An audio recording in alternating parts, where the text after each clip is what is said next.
Dans cette vidéo, on va voir ensemble pourquoi cet été et même ces prochains mois devraient être explosifs pour les pour les crypto-monnaies, donc le Bitcoin et Ethereum notamment.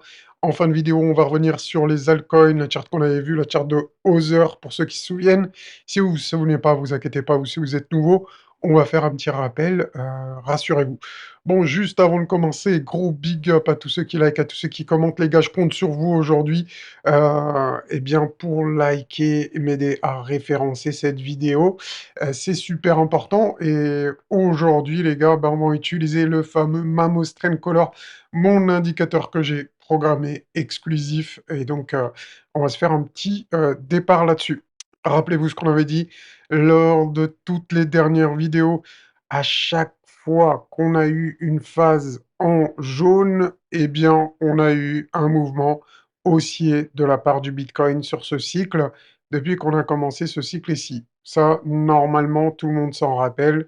Et regardez, actuellement, on est en bougie jaune depuis le 28 avril. Donc là, on s'attend à une expansion haussière sur le Bitcoin. Certains vont me dire: «Oui, mais Mamos, tu avais dit que ça pouvait, corriger, revenir aux 100 000». Oui, bien sûr, mais c'est pas obligatoire. On est quand même dans une phase haussière et moi, ce que je vous ai dit, c'est s'il y a une baisse aux 100 000, même aux 95 000 $, c'est pas le moment de paniquer, mais ça sera une opportunité de recharger encore plus si tel était le cas et c'était bien mon message, nous sommes d'accord. On avait vu également que lors du, bottom ici, on avait eu la phase d'accumulation avec les bougies vertes, hein. Rappelez-vous, dès qu'on a les bougies vertes, c'est le moment d'accumuler du bitcoin ou des altcoins, hein, et sur ce cycle plus précisément, phase jaune, pump, phase bleue, consolidation, phase jaune, pump, phase bleue, consolidation, phase jaune, pump, phase bleue, consolidation, phase jaune, et ben voilà. Exactement, vous avez tout compris. Et donc, en fin de cycle, pour ceux qui connaissent pas l'indicateur, bien évidemment, on aura la période d'euphorie. La période d'euphorie, c'est quand les bougies passent en rouge ici, et ensuite le fameux triangle rouge de la muerte qui vous annonce, qui vous suggère très, très, très, très, très, très, très, très, très, très fortement de prendre des bénéfices, de vendre vos crypto-monnaies. Vous pouvez le voir ici, donc sur mon site. Donc ici, vous avez l'indicateur du Mamos Trend Color, tout est expliqué. Il y a même des articles, les gars, je vous ai mis des articles ici, comment utiliser le Mamos Trend Color, etc., etc. Donc vous avez des détails ici, la phase d'accumulation, la phase d'euphorie, le fameux triangle rouge de la moitié. Vous avez même des avis de ce que pensent nos utilisateurs. N'hésitez pas à aller faire un tour sur le site si jamais ça vous intéresse. Donc voilà pour Bitcoin. Je pense que là, c'est clair au niveau du Mamos Trend Color.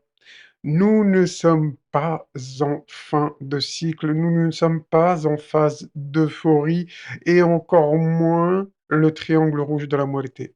Donc très logiquement, avant d'arriver à la fin du cycle du Bitcoin, nous devrions avoir une phase ici des bougies bleues, mais au lieu de corriger cette fois-ci, on va avoir une expansion en bleu suivie de bougies rouges et là, on saura que c'est le début de la fin pour le Bitcoin et qu'on sera très proche d'un top jusqu'au fameux triangle rouge de la monété, comme vous le savez. Pour Ethereum, eh ben, regardez, on avait vu ça hier déjà, un parallèle avec, Bitcoin ici, non, ici Bitcoin en 2020, d'accord? Donc ça, c'est une charte de Bitcoin en 2020 que j'ai copiée et regardez le parallèle avec Ethereum aujourd'hui. Donc on a vu ça hier, hein, depuis hier, eh ben, on a eu quand même, 9 de hausse au total entre hier et aujourd'hui sur l'Ethereum et franchement, bon, ben, ça se passe plutôt bien pour cette charte qu'on a vue ensemble. Regardez ce qu'on avait eu.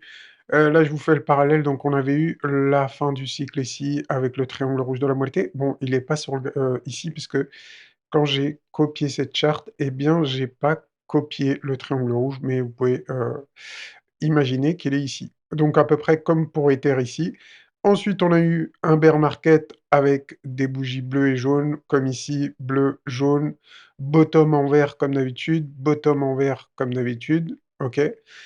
Phase d'expansion ici, comme vous pouvez le voir, avec un top en bleu. Donc on a eu un top en bleu, un faux rebond, un retest ici en jaune, comme ici. Et ensuite, une capitulation également en jaune, d'accord? Et ben, c'est exactement la même chose que vous pouvez voir ici sur cette charte en bas, qui, je vous le rappelle, c'est le Bitcoin en 2020. Donc voilà, on fait le parallèle entre Bitcoin et Ethereum. Ici, Ethereum de nos jours, bien évidemment.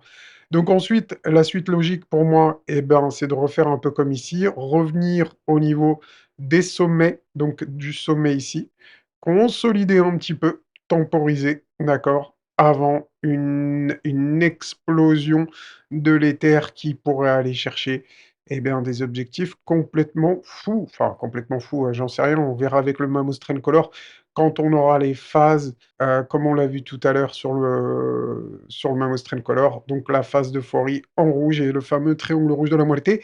Je m'attends à la même chose sur Ether. Donc le Mammoth Trend Color nous donnera le top sur Ethereum, j'ai aucun doute là-dessus. Rappelez-vous, lors du dernier cycle ici, regardez les bougies vertes, on était, eh bien, si on prend les bougies vertes du plus bas jusqu'au fameux triangle rouge de la moitié, même s'il ne nous avait pas donné le top exact, ça nous donne un, allez, 2900%.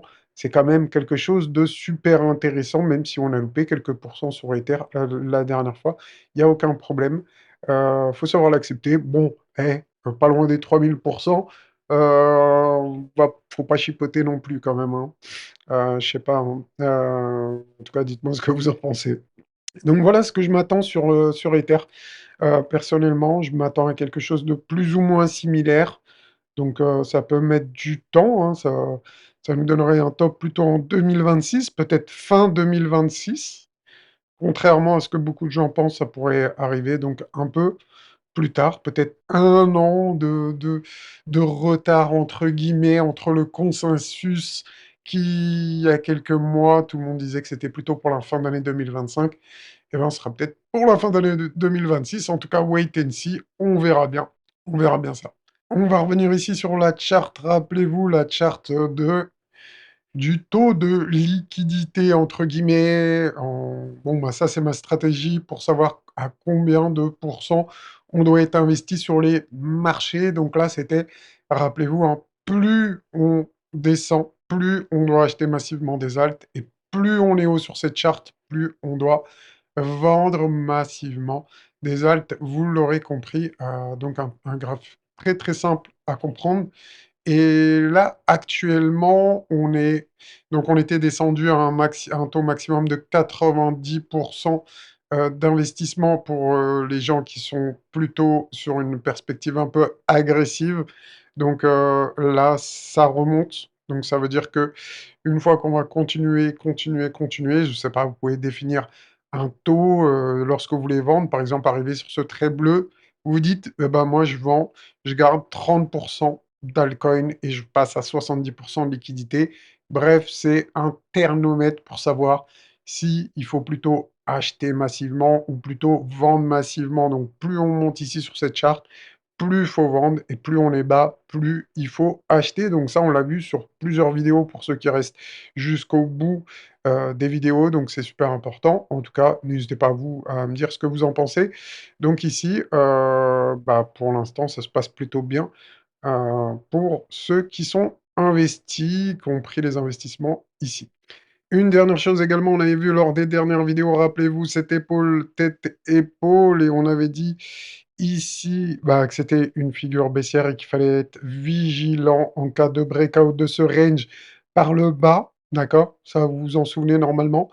On l'a vu plusieurs fois, et bah regardez avec moi, aujourd'hui, on a eu un breakout par le haut, et c'est plutôt bon signe pour une continuation haussière.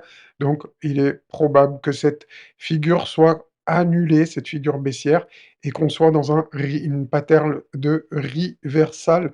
Donc, je vais essayer de vous la montrer. J'avais ça quelque part. Ah oui, rappelez-vous, c'était ici. On avait vu ensemble que lorsqu'il y a une épaule tête-épaule, On peut avoir un reversal et dès qu'on a un reversal d'une figure qui est baissière et qui se fait invalider, en général, c'est extrêmement bullish. On avait vu ça sur Bitcoin, l'année dernière quand il était à 40 000 $. Donc il avait fait une pattern baissière, un gros reversal et depuis, eh ben, vous savez où nous en sommes? Nous sommes à plus de 110 000 $ aujourd'hui et il y a eu une hausse incroyable qui était interminable ici, si vous vous rappelez, de Bitcoin. Donc voilà, c'est tout ce que j'avais pour vous aujourd'hui. J'espère que cette vidéo vous aura plu. Si c'est le cas, les gars, n'hésitez pas à mettre un like et un petit commentaire pour soutenir le référencement. Si vous n'êtes pas abonné, eh ben, c'est le moment ou jamais. Et si eh ben, vous voulez utiliser la puissance du Mammoth Train Color, eh ben, c'est le moment ou jamais. Et comme ça, vous allez pouvoir prendre des bénéfices à un moment eh ben, idéal. Allez, sur ce, ciao.